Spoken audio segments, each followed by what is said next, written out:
पहना देता नहीं, पहना देम ना तो फिर पढ़े चल जी ना। तार मम्मी सुतल बाड़ी, पहना के पाउडर लगा के बार झाड़ के बबुआ पढ़े जाइ ना। आ मैडम जी से ना सवाल का पूछ के बढ़िया से पढ़ानी, ठीक बा? आंटी ना कनी लइकन संगे झगड़ा लड़ाई ना करी ना। बटन में तुर देले बड़ा अब तो शाम के सी देव ना। हाय ला बढ़िया से जाके पढ़ी है, ठीक बा? ला जा। ओई दादा ई करे हमर लइकवा के तू छुआ तड़ी करे पछिनिया रोज सुतर रही तो बबुआ के पढ़ी जाए में लेट हो। मतलब हम सुतल रहनी तो हम कबो से भेजती, लेट होत रहे तो पढ़ तोरा चिंता मत सारे चिंता मत ते पढ़े क के पढ़े भेज हैं। बाजिन कुलक छिनकती के हमर लइका बाजिन कती की हमर लइका के छुअती तोहरा के काहे बने नो एक फिर बजिनिया फिर सटनी मात हैं। राउर लेके हमार लेके तारा के जबा खाली अभी तू जानतो नहीं खा। आ दीदी राउर लेके हमार लेके बाटल पड़े सर। हमार लइका के लइका मत बोला, ठीक बनो ना तो धक लोला मिस दे। बाजिन कुलक छिनकती की अरे एगो मुसो ना पैदा कर सकिलिस तो चुल्लू बर पानी में डूब के मर सकिलिस नु हैं। तेरा शरम ना है तना बोले ला आदमी तरे अरे मुंह तो मार के पड़ी नहीं तू काहे ऐसे बोले नहीं काहे बोली ना तोर रोहानिया पैसन बोली ना तोर रोहन ऐसन बाटे। चलो हम तारे का स्कूल ले चल के छोड़ दी। बता ना हमर लड़का के ये ले बड़ा स्लेट ला धरा आवत यहाँ तो लड़का कैमरा छोड़ भाग के मुंह में झाड़ चल ताए कोई ना मत बनिया काहे भगवान जी हम तो ओकरे के खाली अपन बेटा समझिला। काहे बेटा हम ना जल्दी के का बेटा काहे रहत लो कुछ ना जी कितना काहे रहत लो का कोनो बात है ना जी कोनो बात नहीं के तो ऐसे जी हमने के ना लेके हुए समझी हुई या काहे भगवान देखा सबके देखे ना जनु हमने के दे रे छे आई बे के हमने को भगवान दिया ना दीदी बाजी के कार पका देले भाई। मैं तो का करबो सुने के तो ताना परबे ना करियो हमने के भगवान ऐसे नसीब नहीं है दिखले में वो दूसर बिया कॉली ना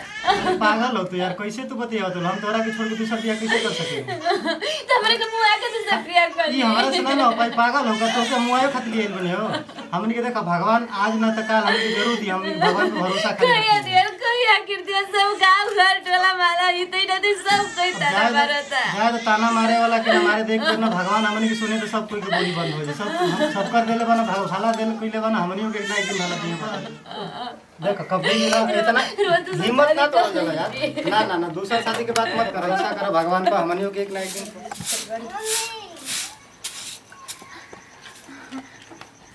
दीदी मालूम लगे फिर आबे पढ़ के खिचड़ी मिला स्कूल में घर पे खाली हवा तन के देले ना भूख लगल बा रुक हम ए जगह पे बैठ तरह के खाना लेके आवता है ना जब लेके आए ना तब जई हम मत ना ए जे रह हाय ए जगह पे बैठ रह ना बाबू दाल भात सब्जी लेके आवत है अपन बेटी खातिर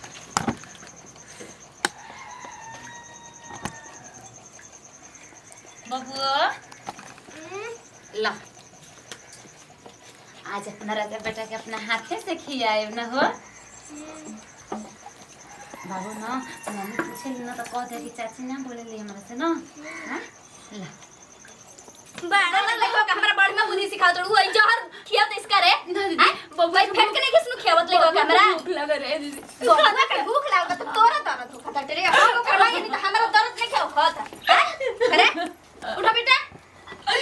अरे तोरा के खिया दे जहर और घोर के तो हम का करम रे तू ही एगो आखी के लकड़ी बड़े एक तो करे एक बार बच्चा ले कसन गइला बाजी ना पने बिया भैया बात जवाई चल रे मार दे रे मुंह रखो ना मार दी कपड़े फाट जाओ बाजी कती बांझ वाले मैं दीदी लगे के दर्द को जाना था तुझे तो लगे तो दर्द किसनु तो भगवान तोरा के कहिए दे देले रहत ठीक है नु सोच कौन करम कइले बड़ी तोरा के भगवान को पिलुआ ना देहला तेरे कोने नु आ एकरे फिर मत सट की तू बार-बार आवल जतड़ा है चलो ता ड्रेस खोली घर में हमर लइका के फिर अब सटल नु तो तारा के देखत धो के जैसे गर्दनिया काट दे तोरा सोना मावे के चाहिए तोरा हम बार-बार लतिया नहीं तो तुम लतियावत लतिया तो हियार हो गल बड़ी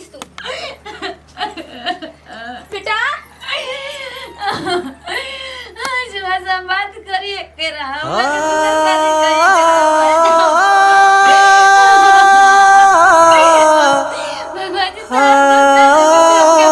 जब अपने ठीक ना रही तो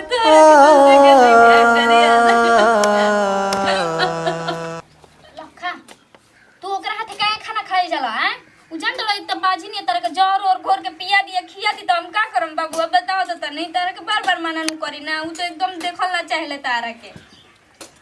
अब ना जेबा ओकरा फिरी अब कुछ खिए देखइबो ना बेटा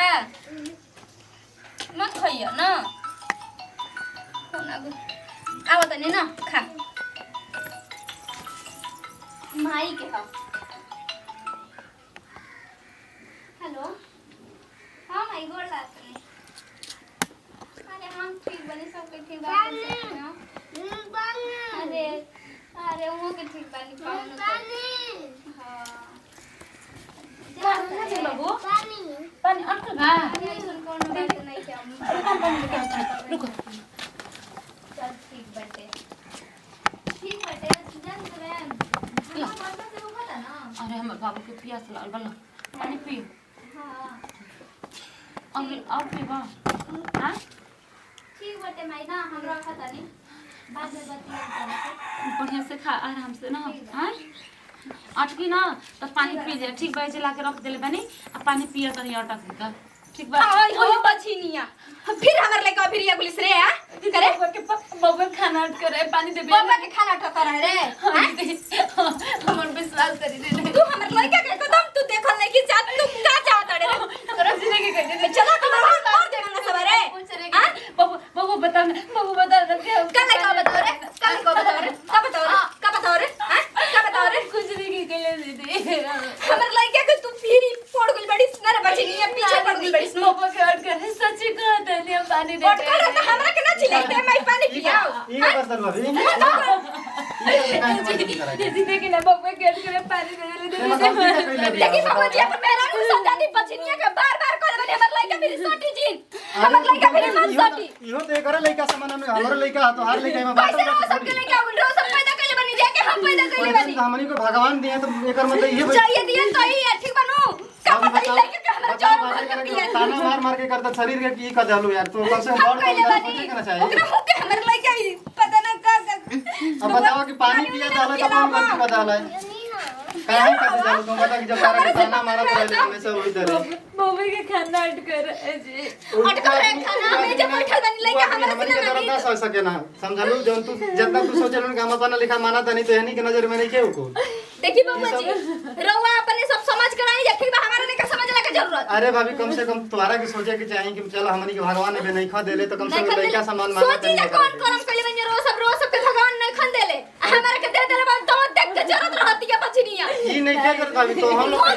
घोड़ी चला के मार दी तो हम लोग भाभी तक रहन में और बताओ तो ई सोचे के चाहिए कि चलो एगो लइका बटे हमनी के दोनों के बीच में खुश रह जाए हमार लड़का के बीच में मत लिए ठीक बनू ई हमार लड़का हमारे भाई रउआ सब समझे के मत कुछ हमनियो करे रउआ सब लड़का लाड प्यार हमनियो के तो बाटो करे पनबा हमनी के उसे करम भुलाई रहने कि चलो भगवान हमनी के नहीं खा देले आज के बाद ओकरा भी मत चाहिए बबुआ कह दे रे दूसर शादी कर लीजिए अरे बाप रे तोरा के छोड़ा यू दूसर शादी कर लियन का जाने कौन मती में घोड़ा के पीछे का बक कइले बल सर जाओ ना भैया समझ में आवत है देखी ना कुछ ना जो मन तो खाना लिया कि खेत के पानी पिया कौन नाजायज करती है हम काहे खातिर जब पानी ना होता कुछ तब भर के पियाइए तो नहीं का जब ना होता तब इनकरा के मारते डांटत रहते ताना मारत रहते सबको विश्वास होई तो पहले मन में शंका बा पाप शंकर है ना जी एक तो ओकरा औलाद है कहू नहीं देख चुपचाप रहो तो बात चल का चुपचाप रात रहो भर में जान सब सुना भी हमारा बात सुनो पहले अब सुनो कि हमनी के लइका चल घर हमरा विश्वास देगे तो बाबू चल घर में चल रुक जा भेज रुक जा भेज कि लइका लोग पूछली है कि पानी पियाओ त ले है कि का कहत ले कोच कर तो कह के मुआ दे जर पिया दे हमने करे ही खाना खियावत रहनी ए अच्छा कावा चिक खाना मिलो क्या दाला काई ला खाना मंगला के करा ले मम्मी तार कहां गुरली है फोन आया रहा तो बतिया तो चाची लिए खाना दलिए फिर मम्मी तार का चाची कहां के तार मार रख लिया के तार मम्मी तार चाची के हां की बताओ पानी ले आई रही चाची यही से मार लगली हो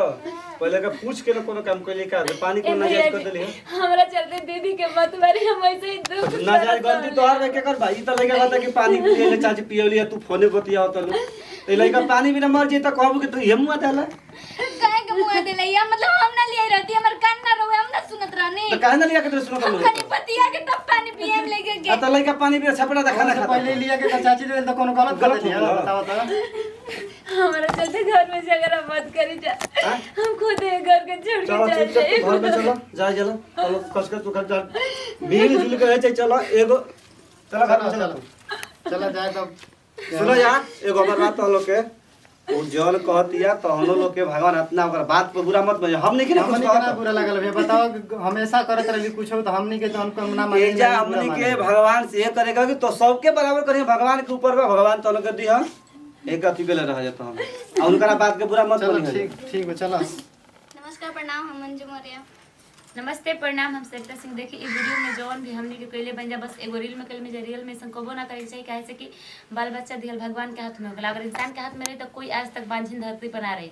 अगर हमने के वीडियो अच्छा लगल हो तो दिल से लाइक करब जे शेयर करब जे और कमेंट में बताई जे कहानी कैसा लागला। और हाँ परिवार वर्ल्ड के अगर सब्सक्राइब नहीं कीजिए के तो सब्सक्राइब करके ऐसे ही अपन प्यार दुलार बढ़ेले रह जाए। एक के साथ लेते हैं जब विदाई अगले वीडियो में फिर मिलेगी तब तक खातिर बाय बाय।